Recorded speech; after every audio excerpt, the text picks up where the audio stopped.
esta vasomotilidad que hay tanto en las arteriolas como al principio de los capilares es lo que va a controlar la cantidad de flujo sanguíneo que entra, aparte de la diferencia de presiones que hay en un lado y en el otro. El factor más importante que afecta al grado de apertura y cierre de las metaarteriolas y de los esfínteres precapilares es la concentración de oxígeno en un tejido. Ya saben que una de las principales funciones del flujo sanguíneo es el aporte de oxígeno a los tejidos. Entonces, una de las necesidades básicas, de las necesidades fisiológicas que hay en los tejidos es la necesidad de oxígeno. Entonces, dependiendo de esa concentración de oxígeno que tiene, va a regular un poco el flujo sanguíneo. Aquí les he puesto un esquema que lo tienen también en su libro de un capilar con lo que es el capilar linfático, que lo vamos a ver más adelante, la difusión que hay entre los líquidos y las sustancias disueltas que hay en el espacio intersticial, que va a ser el intercambio que existe entre los capilares. Tenemos el extremo arterial a través de las arteriolas, luego un capilar y luego lo que es el extremo venoso. Se va a escapar, ya hemos hablado de que se va a escapar ciertas cantidades de sustancias, y hay sustancias, hay moléculas grandes que no me van a atravesar los capilares, por ejemplo las proteínas. Las proteínas no atraviesan un capilar. Entonces, todas esas sustancias, esas macromoléculas y el resto del flujo sanguíneo que tenemos va a quedar en el espacio intersticial, o sea, va a estar en el líquido intersticial, y vamos a ver más adelante qué pasa con esas moléculas y con ese resto, con esa mínima cantidad de flujo sanguíneo que queda en el espacio intersticial, cómo va a ser utilizado a través del sistema linfático. ¿Cuál va a ser la capacitancia vascular? La capacitancia vascular o confianza vascular, que también lo pueden encontrar por cualquiera de los dos términos, es la cantidad total de sangre que se puede almacenar en una porción dada de la circulación por cada milímetro de mercurio que aumente la presión. Un vaso del sistema circulatorio es muy distensible y tiene un volumen pequeño. Este puede tener una confianza mucho menor que un vaso mucho más sensible que tenga un volumen más grande, porque la confianza es igual a la distensibilidad por volumen. La confianza en una vena sistémica es 24 veces mayor que la de su arteria correspondiente, porque esta es 8 veces más distensible y tiene un volumen de 3 veces mayor. De aquí vamos a sacar la fórmula de la capacitancia o confianza vascular, que va a ser igual al aumento del volumen sobre el aumento de presión, que quiere decir que a mayor aumento, menor presión, ¿no es cierto? Esto quiere decir que si tenemos un volumen más pequeño, la confianza obviamente va a ser menor y la distensibilidad en las venas va a ser mayor que en las arterias, también porque hemos visto que las venas son más distensibles que las arterias, sus paredes son un poco más finas.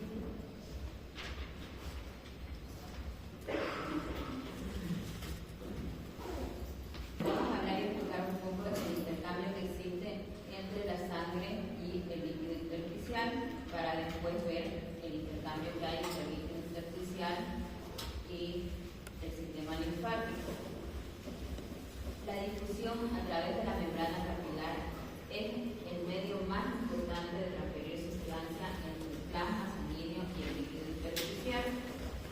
Ya hemos dicho que a través de los poros que existen en los capilares es donde se intercambia la mayor cantidad de moléculas y la mayor cantidad de volumen al flujo sanguíneo. Un gran número de moléculas, tanto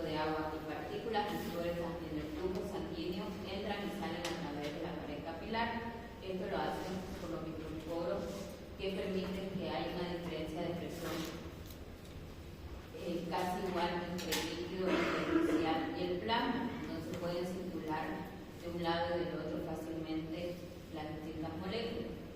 Esto permite que la mezcla continua entre líquido, que haya una mezcla continua entre el líquido superficial y el plasma a través de esos microporos capilares. Las proteínas son los únicos constituyentes en el plasma de los líquidos intersticiales que no pasan fácilmente la membrana capilar. ¿Por qué es importante esto? Porque sabemos que las proteínas en cada tejido y a nivel del organismo, de las funciones del organismo son muy importantes. Van a degradar aminoácidos, van a estar incluidos en el ciclo de Krebs, en los aportes energéticos de los tejidos o demás. Entonces, vamos a ver que no se van a absorber directamente por los tejidos, diré por el flujo sanguíneo, sino que lo va a hacer por otra vía. Las sustancias liposolubles sí difunden directamente a través de la membrana celular capilar. Entonces, todo lo que son grasas,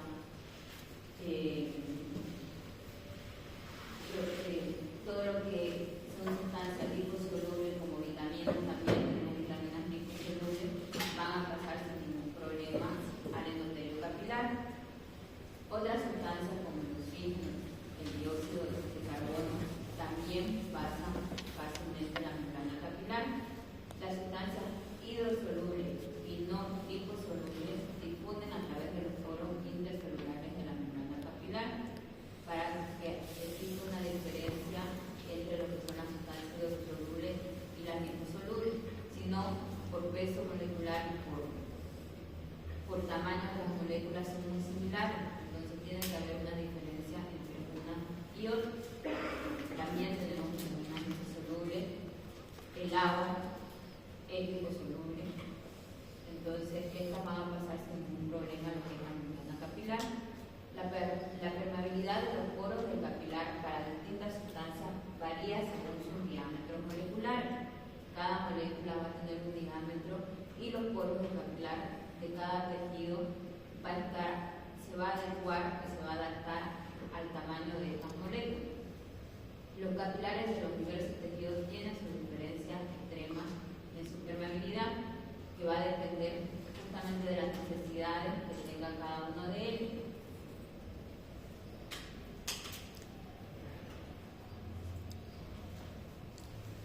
Ahí les he puesto justamente un cuadro que también lo tienen en su libro de la permeabilidad relativa de los poros capilares en el músculo esquelético según los distintos tamaños de las moléculas.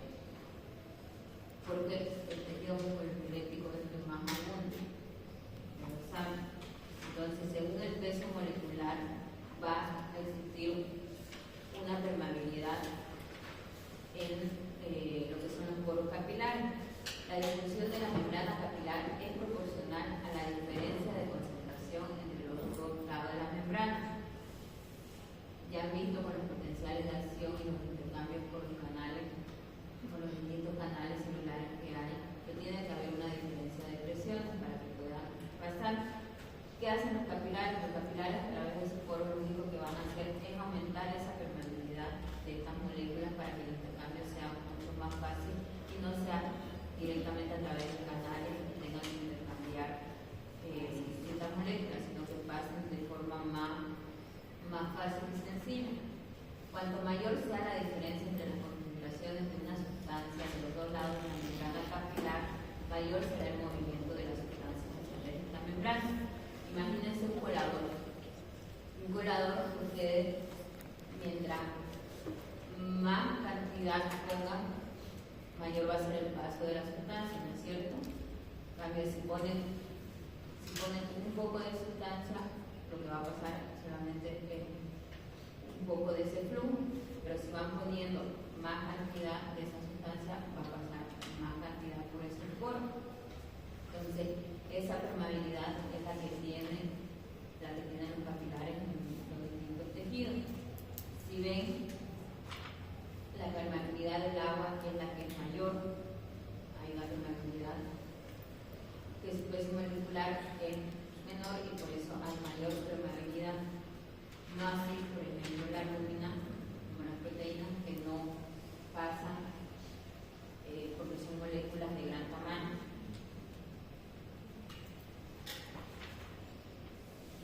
Eso,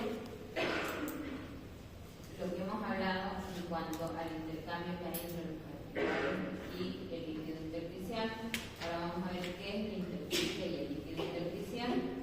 El intersticio son los espacios que hay entre las células y van a contener lo que es el líquido intersticial. Entre células y células, ustedes saben que está rodeada justamente por lo que es el intersticio. No va pegado de una célula a la otra, sino tiene que haber un líquido para que haya un intercambio y en ese líquido van a haber las sustancias que van a llegar y van a intercambiarse con los capilares. Entonces ese líquido es el líquido intersticial. Contiene dos tipos principales de estructura sólida. Los haces de fibras de colágeno que van a recorrer largas distancias en el intersticio son muy fuertes y proporcionan la mayor parte de la fuerza funcional de los tejidos. Y luego vamos a tener los filamentos de proteoglucano. Estas son moléculas muy finas, enrolladas o reducidas, compuestas por un 98% de ácido hialurónico y un 2% de proteína. Aquí los filamentos de proteoglucano van a contener un porcentaje bajo de proteína, pero van a contener un porcentaje de proteína. ¿Esto por qué? Porque sabemos que no van a atravesar los capilares, entonces, por lógica, en el intersticio va a haber una cantidad de proteína.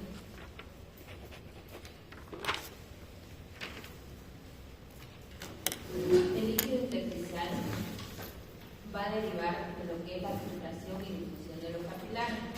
Por eso, si se dan cuenta, los componentes van a ser habitualmente las moléculas o las sustancias que no pueden atravesar los capilares. Contienen casi los mismos componentes que el plasma, excepto por las concentraciones que son mucho más bajas de proteína. El líquido intersticial queda atrapado principalmente en los diminutos espacios que hay entre los filamentos de proteoglucano. Esta combinación tiene la característica de un gel y se conoce como el gel tisular.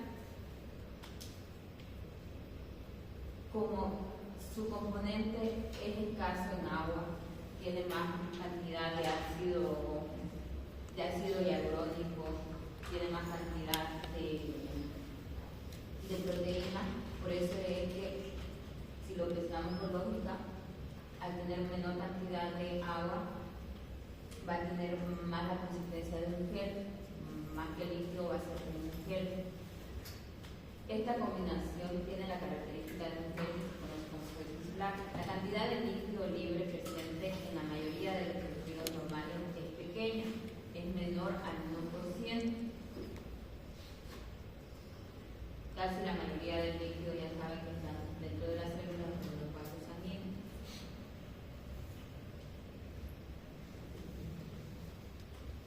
¿Cómo se hace la filtración de los líquidos en un capilar? Van a haber diferentes presiones que nos van a ayudar a que exista esa filtración y ese intercambio de moléculas. Por un lado vamos a tener lo que es la presión hidrostática, que esta tiende a empujar el líquido y las sustancias disueltas a través de los poros capilares dentro de los espacios intersticiales. Si se dan cuenta, hidro viene un poco de lo que es agua. Entonces, como es más líquido, lo que nos va a ayudar es aumentar un poco el volumen que existe, y al aumentar el volumen va a haber un momento que ese volumen tiene que irse hacia algún lado. Entonces, esta presión es la que nos va a ayudar a empujar ese líquido para que se entre al espacio intersticial. Luego tenemos la presión osmótica. La presión osmótica está provocada por las proteínas plasmáticas, que las proteínas plasmáticas son la presión osmótica, que tienden a provocar el movimiento del líquido por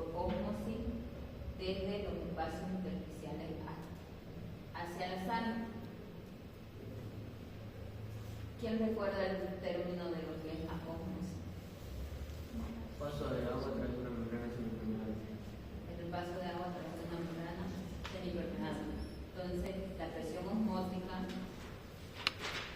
va a estar regulada un poco por lo que son las proteínas, entonces nos va a ayudar a ese movimiento que hay en el líquido desde los espacios intersticiales hacia la sangre a través de los capilares sanguíneos. Esto lo va a hacer por ósmosis, por capilaridad, que también pueden encontrar ese término a través de los poros capilares.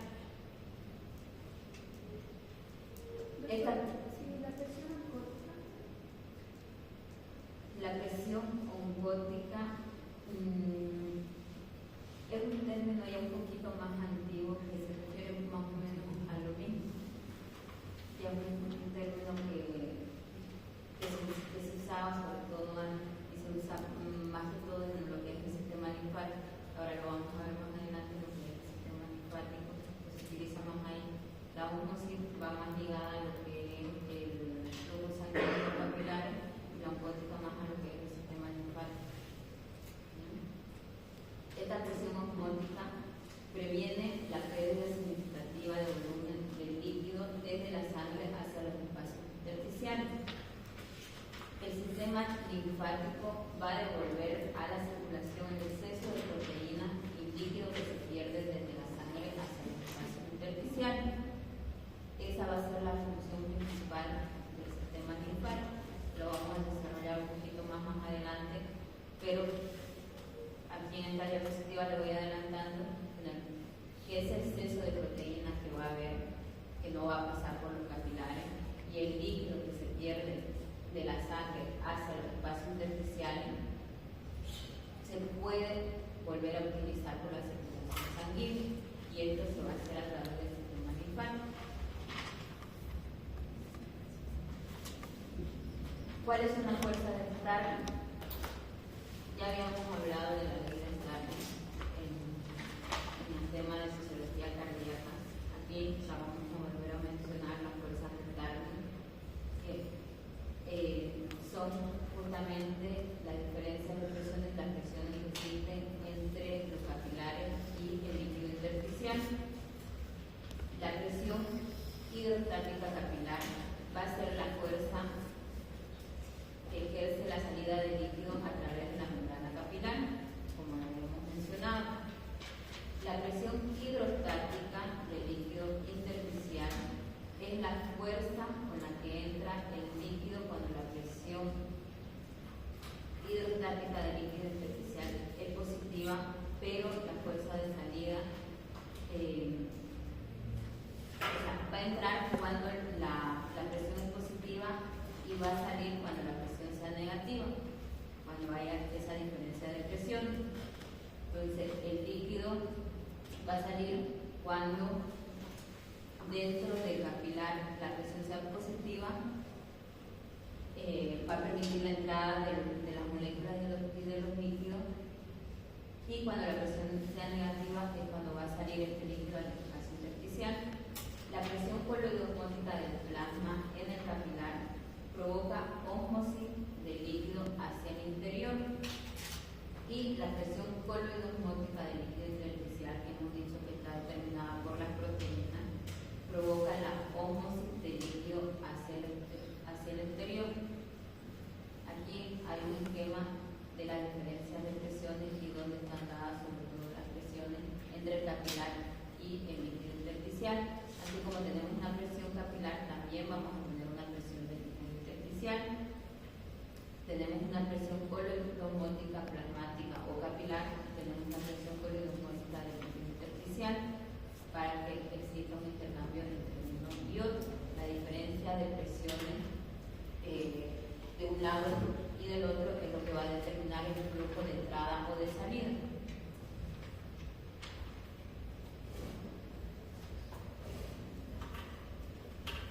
Va a haber un intercambio de líquido, va a haber un intercambio entre el líquido intersticial y la membrana capilar.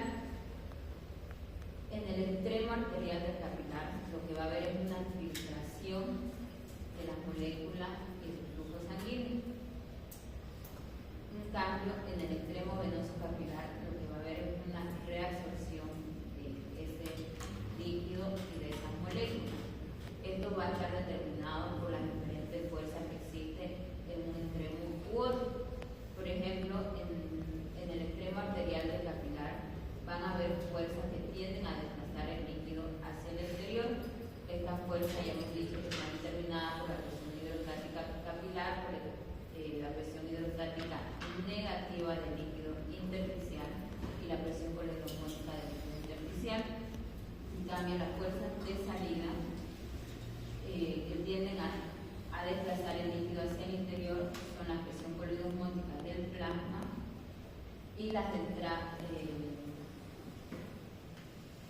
van a estar medidas en milímetros de mercurio.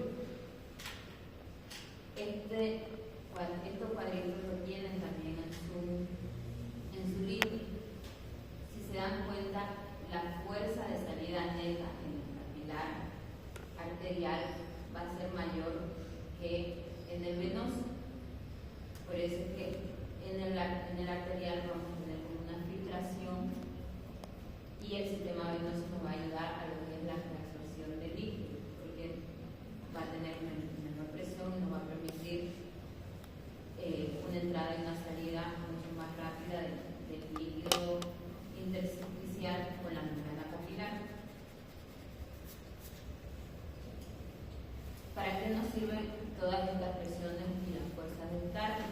Esto nos va a permitir que haya un equilibrio entre el intercambio de líquido intersticial y el intercambio capilar.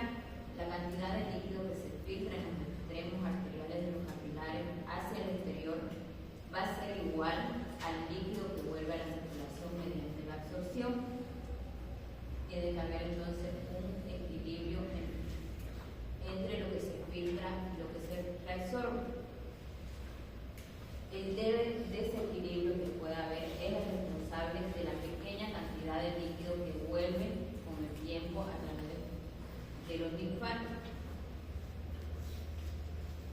Esto se hace a través de las presiones que hemos visto y, como hemos dicho, cada tejido va a regular según las necesidades que tengan el flujo sanguíneo que permite pasar.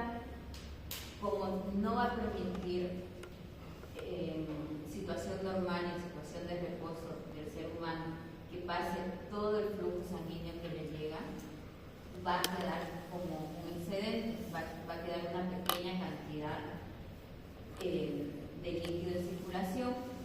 Esta cantidad de líquido me va a provocar un leve desequilibrio porque no voy a absorber todo lo que filtré. Entonces, ese pequeño desequilibrio que va a haber es el que va a volver al flujo sanguíneo, al intercambio a través del sistema linfático. Entonces, el sistema linfático me va a permitir continuar con ese equilibrio que hay entre el intercambio del líquido intersticial con el capilar a través de la absorción de esa pequeña cantidad de líquido que existe. Entonces, aunque existe un pequeño desequilibrio en el organismo, igual tenemos otros sistemas que nos van a regular y nos van a permitir mantener el equilibrio fisiológico que existe. Entonces, ¿qué va a hacer el sistema linfático? El sistema linfático me va a representar una vía accesoria a través de la cual el líquido puede fluir desde los espacios intersticiales hacia la sangre.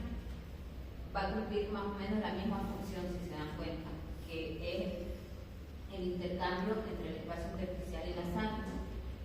Pero, como va a haber un pequeño resto, por así decirlo, o se queda una pequeña cantidad de líquido del flujo sanguíneo, tiene que haber una vía accesoria para mantener ese equilibrio y que no quede nada de la sustancia y del flujo sanguíneo y pase todo hacia los tejidos. Entonces, esto se hace a través del sistema linfático. Este va a transportar las proteínas y las macropartículas de los espacios tisulares. Hemos visto que las proteínas no pasaban los capilares, entonces las proteínas y otras macromoléculas que tienen un tamaño y un peso molecular tan grande como las proteínas tienen que atravesar de alguna forma hacia el plasma y tienen que pasar a los tejidos, y esto lo van a hacer a través del tejido linfático. Este retorno de las proteínas a la sangre desde los espacios intersticiales es una función esencial sin la cual moriríamos 24 horas. Entonces, por eso es que hay una recirculación, si quieren llamarlo, constante a través del sistema linfático para el intercambio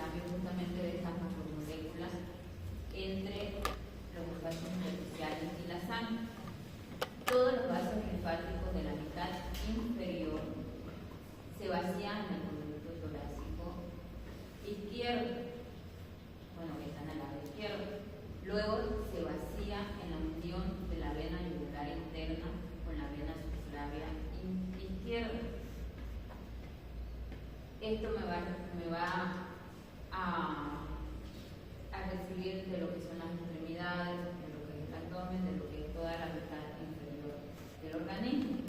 La linfa del lado derecho, sin embargo, entra en el conducto torácico derecho, que se vacía en la unión de la vena subclavia derecha y de la vena yugular interna. Esto va a recibir todo lo que es la linfa del lado derecho, también de lo que es el brazo derecho, de lo que es la parte cerebral, lo que es el tórax, la circulación pulmonar del lado derecho.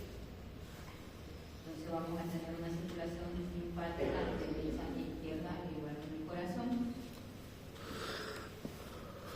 Aquí hay un esquema de todo lo que es el sistema linfático. Tenemos el sistema linfático, así como tenemos el sistema circulatorio, el sistema sanguíneo distribuido en todo lo que es el organismo a través de las arterias, arteriolas, capilares, vénulas y venas. El sistema linfático también va acompañado a esa circulación. Entonces tenemos distribuido el sistema linfático por todo el organismo. Tenemos lo que son los ganglios, el conducto torácico izquierdo. Tenemos también almacenado en lo que es el vaso a nivel renal, a nivel de los ganglios abdominales, abdominales y diferentes vasos linfáticos periféricos donde encontramos y regulamos lo que es la linfa. Cada capilar va a ir acompañado, cada capilar sanguíneo va a estar acompañado de lo que es un capilar linfático para mantener ese equilibrio. Así como hay un líquido, como hay vasos sanguíneos, también hay vasos linfáticos. ¿Cuáles son o qué función cumplen los capilares linfáticos y cuál es su permeabilidad?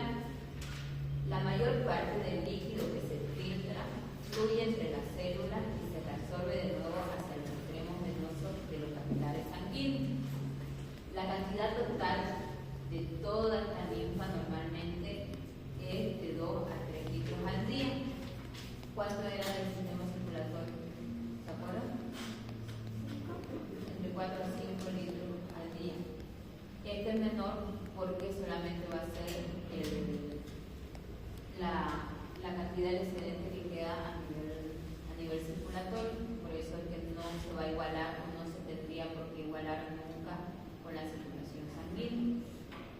El líquido que vuelve a la circulación a través de los linfáticos es muy importante porque las sustancias de alto peso molecular no pueden ser absorbidas por los tejidos, entonces se van a absorber por el sistema linfático. Los linfáticos también van a contener unas válvulas en los extremos de los capilares linfáticos terminales y en el recorrido de los vasos mayores hasta que se vacían en la circulación sanguínea. Si se dan cuenta, aquí en la circulación linfática va a estar determinada sobre todo por moléculas de alto peso molecular y el líquido que no se puede absorber en la circulación sanguínea. Van a haber unas válvulas en los capilares que me van a ayudar un poco a regular esto. ¿Qué pasa si el sistema linfático falla? Se empieza a acumular líquido en el espacio intersticial y forma edema. Exacto. Una pregunta, doctora. En el caso, por ejemplo, que siempre se ve insuficiencia cardíaca, edema, ¿por qué lo que es el sistema linfático no impide que se forme ese edema? Si en teoría no está obstruido, ¿verdad?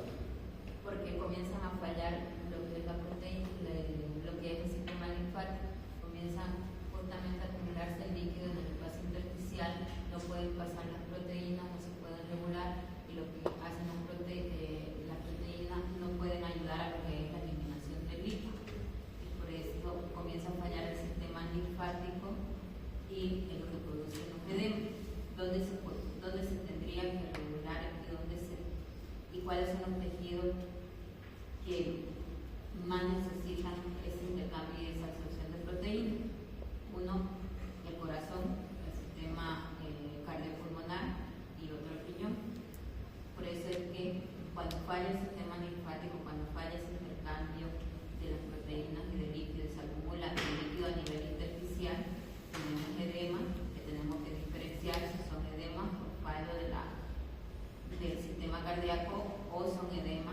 fallo del sistema renal, que son distintos, ya lo van a ver también en la práctica clínica, que son, aunque se pueden mezclar a largo tiempo de cuando se hace de forma crónica, pero en el momento agudo son muy distintos los edemas del sistema cardíaco con el sistema, con lo que es el mal funcionamiento de los riñones.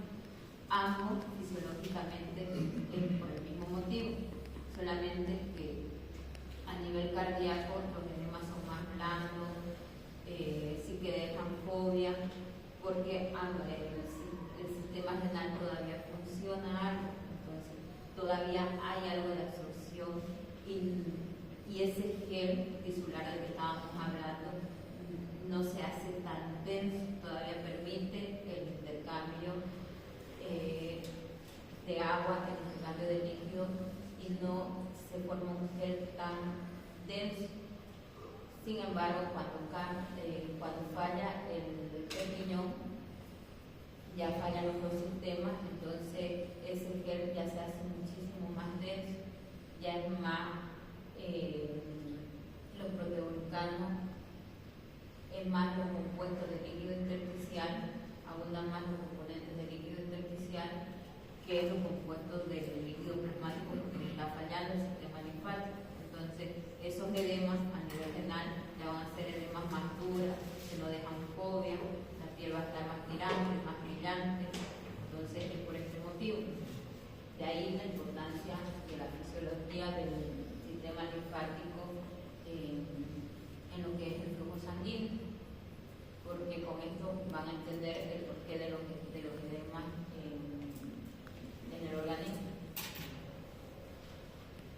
¿Cómo se forma la linfa? Entonces, la linfa va a derivar del líquido intersticial que fluye en el sistema linfático, por lo cual tiene casi la misma composición que el líquido intersticial, porque ya hemos visto que va a ser el intercambio, va a absorber los compuestos restantes que quedan en el líquido intersticial. La concentración de proteínas en el líquido intersticial es más o menos de 2 gramos por decilitro, y en el flujo linfático se va a aproximar a este valor, porque es el que va a absorber y va a ayudar a que lleguen esas proteínas al resto del tejido. Casi todas las proteínas del organismo las vamos a tener en lo que es el flujo linfático. La linfa, formada en el hígado, tiene una concentración de proteínas hasta de 6 gramos por litro, y en el intestino hasta de 3 a 4 gramos por litro. Cada uno de los diferentes tejidos va a tener una concentración de proteínas dependiendo de la función que realice. El sistema linfático va a llevar esta concentración igual que los capilares, según las necesidades de cada tejido. Según las necesidades de cada tejido va a haber un intercambio y una concentración de proteínas, depende del tejido. El sistema linfático es una de las vías principales de absorción de los nutrientes del aparato digestivo. En el conducto torácico tiene una concentración de proteínas en torno de 3 a 5 gramos por decilitro. Después, una comida con alto porcentaje de grasa contiene hasta 1 a 2% de grasa, porque no todas las grasas se van a poder absorber por los capilares. Entonces, ese excedente de grasa que tenemos cuando comemos gran cantidad de comida con grasa se va a poder absorber por el sistema linfático.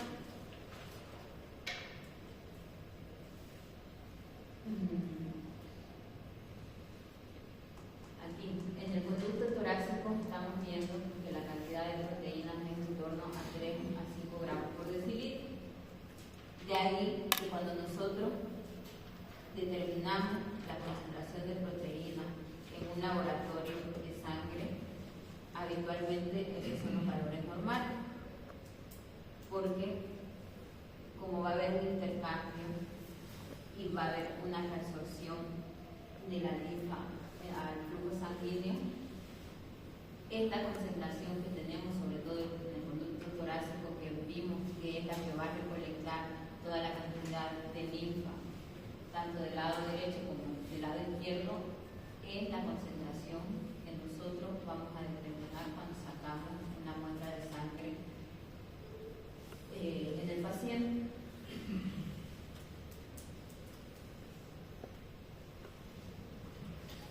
¿Cuál es la velocidad del flujo linfático?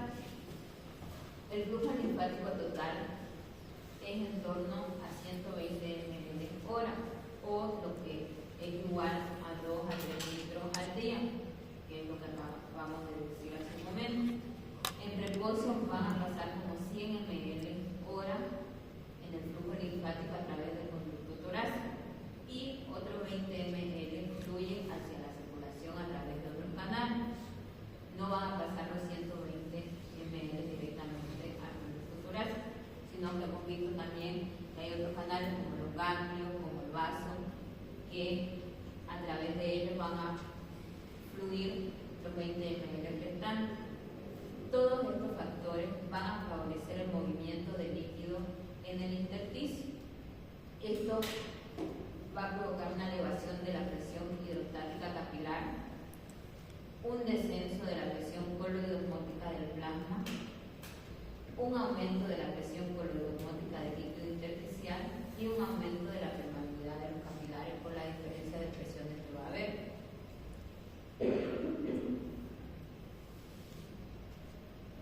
¿Cómo se va a controlar el sistema linfático? ¿O a qué va a controlar? Ya hemos visto que en el sistema en el flujo sanguíneo se pierden continuamente proteínas desde los capilares sanguíneos hacia el intersticio porque no pueden absorberse. Solo cantidades diminutas de proteínas vuelven a la circulación por los extremos venosos de los capilares sanguíneos. Estas tienden a acumularse en el líquido intersticial, aumentando la presión coloidosmótica de los líquidos intersticiales para que pueda haber un intercambio. Este aumento va a desplazar el balance de fuerza que hay en las membranas capilares a favor de la filtración de los líquidos hacia el intersticio. Va a haber un aumento, ya vimos, de la presión hidrostática y una disminución de la presión coloidosmótica, aumentando tanto el volumen como la presión del líquido intersticial de la circulación sanguínea. El aumento de la presión del líquido intersticial va a aumentar la velocidad del flujo linfático, que va a transportar el exceso del volumen y de la proteína al espacio intersticial. Y eso es todo en cuanto a este tema, a lo que es microcirculación y el sistema linfático. Yo sé que son como muchos términos, sobre todo con lo que es la presión hidrostática, la presión osmótica, la presión coloidosmótica, pero he intentado ponerle en palabras más sencillas y en términos que se puedan entender mejor. Si leen ustedes en el tema, lo explican más intensamente, que igual lo van a leer, lo explican más intensamente, pero si se quedan con este tipo de conceptos van a entender mejor lo que es el intercambio entre los capilares, el líquido intersticial, y luego lo que es el intercambio entre el líquido intersticial y el sistema linfático. Entonces, estos son los conceptos claves que me interesa que sepan de este tema. Lo otro, igual leanlo, porque les va a ayudar un poco a reforzar y a entender mejor los conceptos. ¿Alguna pregunta? Para eso de la medicina estética, hay una práctica que se maneja mucho que son los drenajes linfáticos. ¿Hay fisiología para este tipo de prácticas? ¿Qué pasa con la medicina estética? La medicina estética recién en los últimos 5 años es que están empezando a ver estudios para determinar esto. Hasta hace unos 10 años atrás, por lo menos, la medicina estética era más empírica. No existía ningún tipo de estudio que muestre ni la fisiología ni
cuando hay una lesión sobre todo.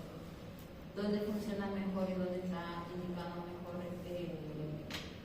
los drenajes linfáticos en estética? En la cirugía. En la cirugía, en la ginecología, en la cirugía bariátrica, en ese tipo de cirugía sí que está un poco más indicado porque ahí elimina grasa.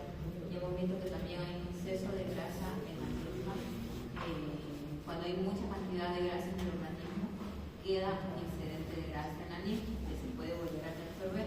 Entonces lo que se busca es que esa grasa se vaya también con el líquido que podemos cortar, y lo que se hace es aumentar la diuresis. Con los drenajes linfáticos lo que se aumenta es un poco la diuresis para eliminar eso. Pero es por la estimulación de la linfa. Entonces me preguntaba, hablaba entonces que en mi servicio se pierde constantemente poca cantidad, pero se pierde proteína. Y la linfa es encargada de devolverlo otra vez. Cualquier tipo de proteína en general. Pero ¿cómo que pasa en capilares? Cualquier tipo de proteína en general, pero ¿cuál es la proteína?